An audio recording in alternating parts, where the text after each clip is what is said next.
Assalamualaikum warahmatullahi wabarakatuh. Di sini saya akan menjelaskan tentang Islam Wasatiyah.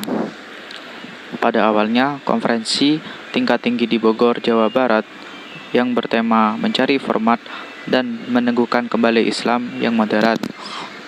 Kata moderat ini dalam bahasa Arab lebih sering dikenal dengan kata wasatiyah.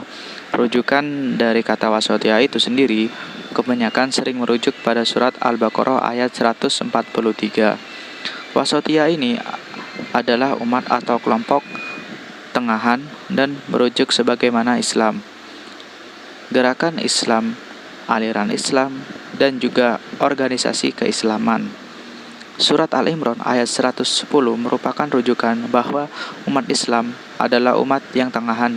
Di dalam surat tersebut telah dijelaskan tentang Islam sebagai umat tengahan.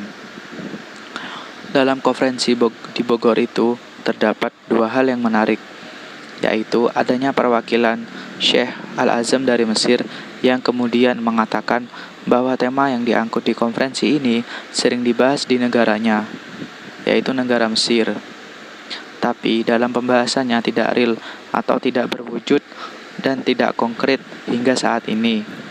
Mengapa demikian?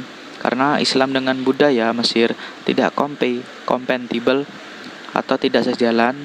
Karena tidak sejalan inilah sulit untuk agama Islam Wasatiyah terwujud dan terpraktekkan di negara Mesir. Tren ideologi Salafi dan Wahabi yang bentuknya atau wajahnya hanya satu, yang berarti jika ada ajaran yang tidak sesuai dengan Wahabi atau Salafi, maka ajaran itu dianggap salah. Ideologi tersebutlah yang sangat kuat adanya di negara Timur Tengah, sehingga Islam Wasatiyah tidak bisa berkembang di negara Timur Tengah. Wasatiyah sebagai gerakan ekstrim nantinya akan saling menyalahi. Kemudian kenapa Muhammadiyah dan Nahdlatul Ulama tidak menerapkan Islam Wasatiyah? NU itu memaknai Islam sebagai syariat yang kemudian menjelma menjadi fikih. Nah, fikih-fikih inilah terumuskan dalam mazhab.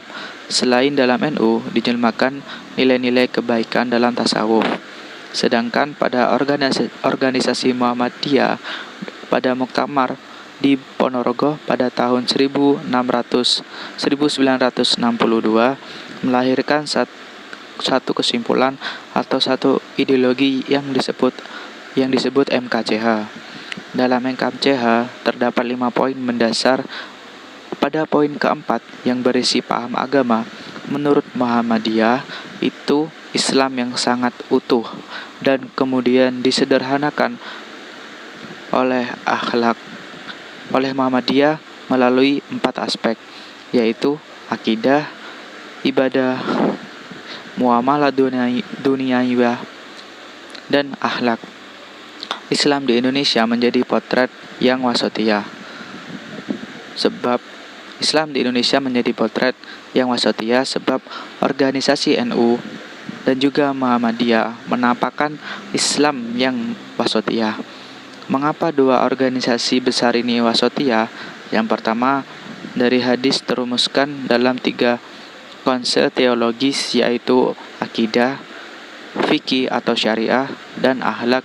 Di negara Indonesia memiliki cara pandang yang berbeda-beda, tetapi tetap kokoh menjadi satu yang dibandingkan negara lain.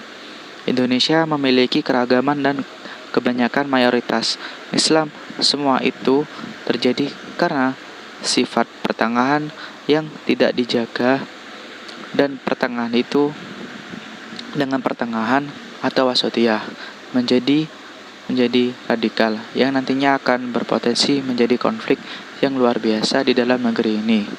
Itulah konsep Islam moderat dalam video kali ini. Mohon maaf bila ada salah kata dari saya. Sekian dari saya.